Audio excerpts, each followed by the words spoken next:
Welcome to Kickstarter Radio 102.4. This is Kickstarter Radio 102.4, and we're back in Central Park in New York again. Ooh, just enjoying the winter scenes. As I live in Mexico, you know, very, very hot here. Now, us YouTubers that comment about games, you know, we have subjective things that you might disagree on. That's fine. Opinions are opinions.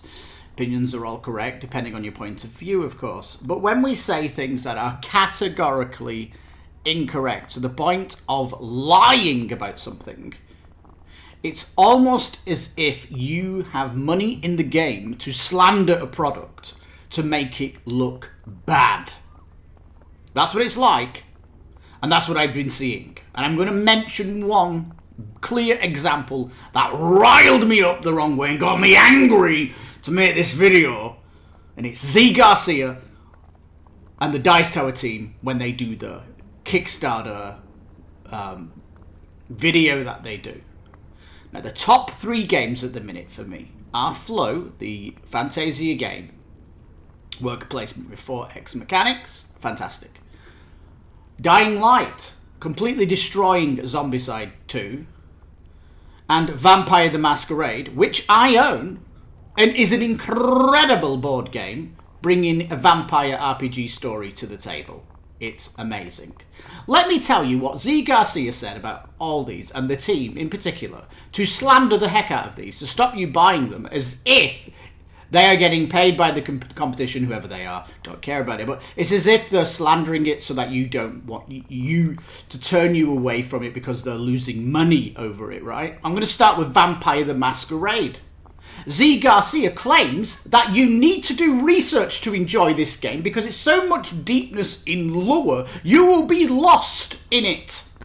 Excuse me, first of all, the game teaches you the story as you play it. It's a narrative campaign. You are vampires that have ran away illegally and are trying to stay hidden as a vampire race. Because if you start to do stuff in the game, you will get the attention of the Covenant in the United States that will hunt you down. We're not talking about the police or werewolves. The vampires will come and hunt you down because you did an exodus illegally. It's incredible.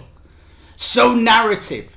Choices that you've got to make with egg timer where you've got to decide right now what to do.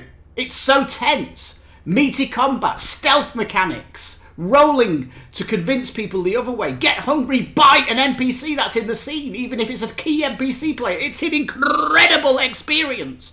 Garcia saying don't play this game unless you plan to do loads of homework. It is slanderous to say that. Damaging the product.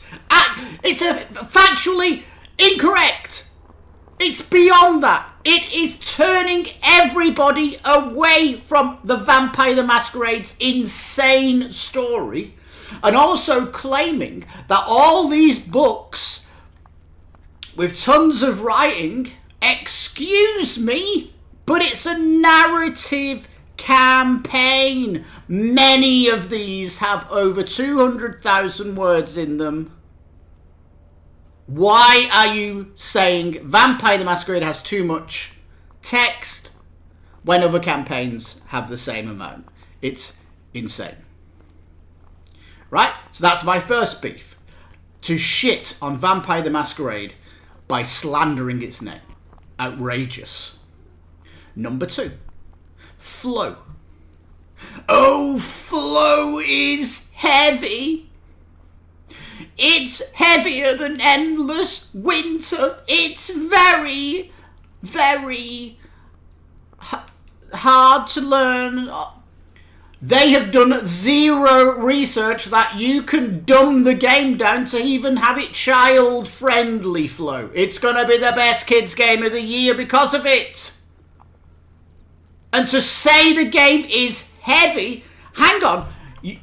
When they talk about the Garfield game on Kickstarter at the minute, which I'm not covering because it's straight to retail thing, the shipwrights of the art right of the whatnot, people are saying that's the heaviest game they've ever done, and some people are turning off from it because it's so heavy. You're not mentioning that, are you? But when you say flow is so heavy, it's going to brain burn you. Like, it's insane. And to say that you've played the game a year ago, when it was a prototype, and it's had another year of development, your opinions don't matter, especially when the game has evolved so much. It's crazy. And my third thing I want to talk about today is Dying Light, the most incredible Kickstarter of the year. It could easily get my number one of the year with what the campaign is doing. It is a genuine blessing to see all their updates and what they're bringing to the game. I can't wait to do my final thoughts on that.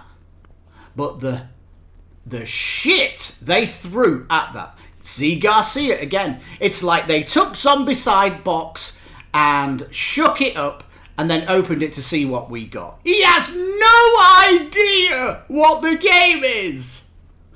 Oh, they did a playthrough. Yeah, well, you did a scenario. And the game is specifically on mini campaigns. There's even an expansion to do scenarios.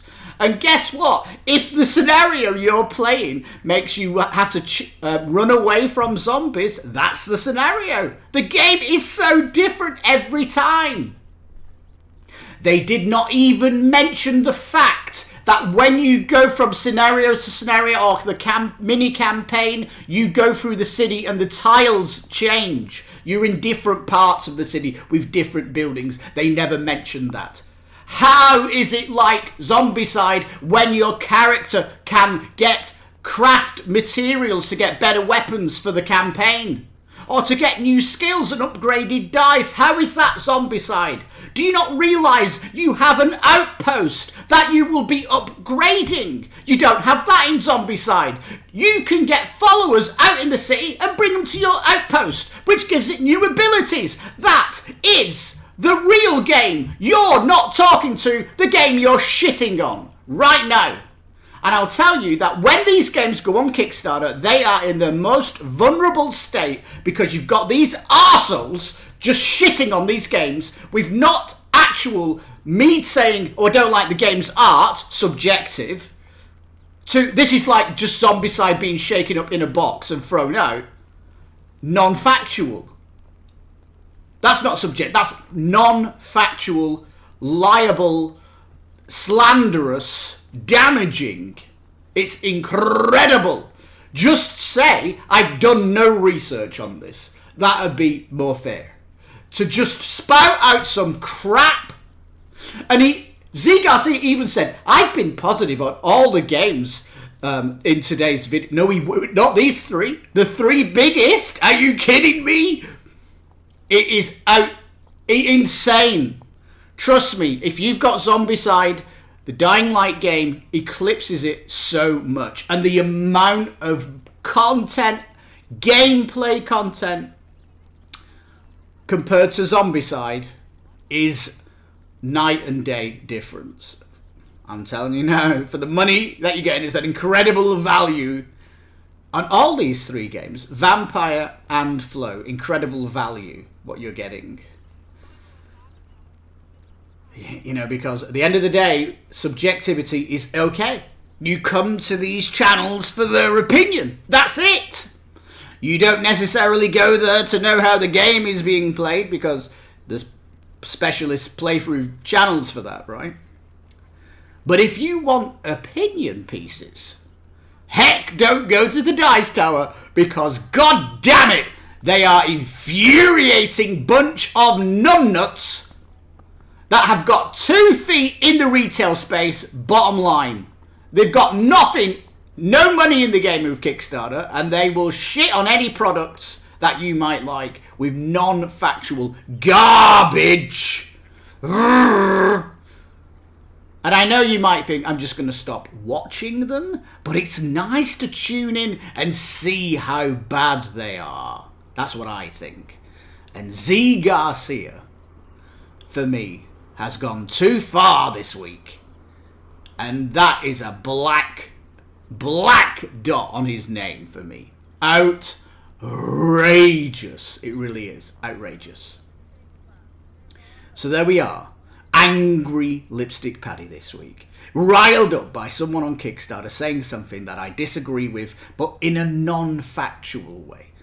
Again, we can argue back and forth subjective things. That's okay.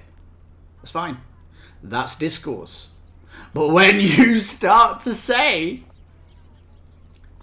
pure lies, deliberately harming something at its most vulnerable point, when you, on the Dice Tower, are such an influencer, you are an influencer, everything you do influences people's shopping habits, it just blows my mind. It really does.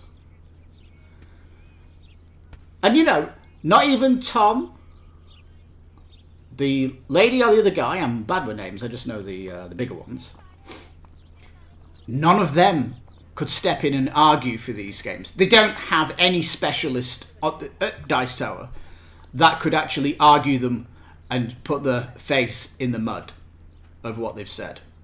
Because to let that just go with no reins and shit on a product non-factually is horrendous. And in my opinion, they should apologise for what they've said. They should be held account to what they've said. Because it's disgusting.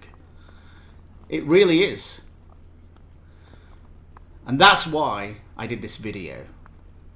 Because, yeah, people come to my channel and give me hate. But it's subjective hate, and that's okay. I don't mind that. At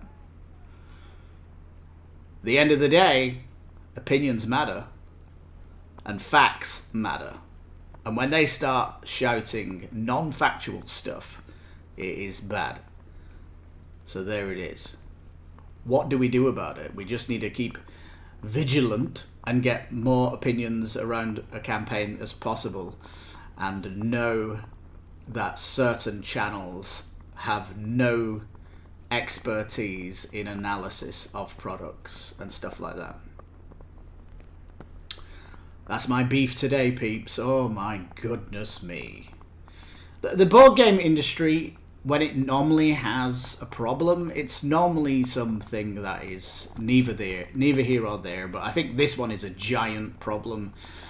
And it's not just some YouTuber with a camera saying stuff. This is a celebrity celebrity board game influencer that is being incorrect in a damaging way, and it perplexes me that something's not done about it.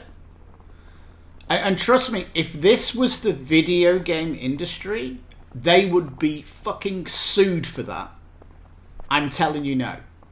They would have to backtrack what they said and do an apology, or that publication would get hate from everybody liking stuff. It's the fact that board gaming is so niche that people get away with this stuff, and it's outrageous that they do. And they should be lucky where they are, because in any other industry, they would lose their job for what they just said. And that is basically what I'm basically getting at here. The sackable offence. And I don't know.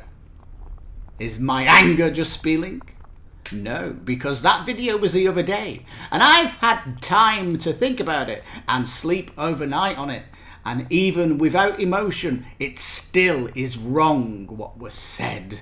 And I'm vehemently against non-factual stuff that puts shame on Kickstarters, when in reality they are just putting a knife in and twisting it in some kind of non-competitive aggression against something that you're getting paid to shame, and it is filthy. It really is.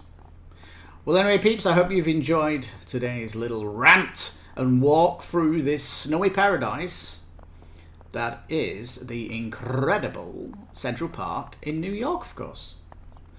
And this is quite a long video, so next time I do a Nightcap chat, I'll continue from here, and we'll explore the park a little bit more.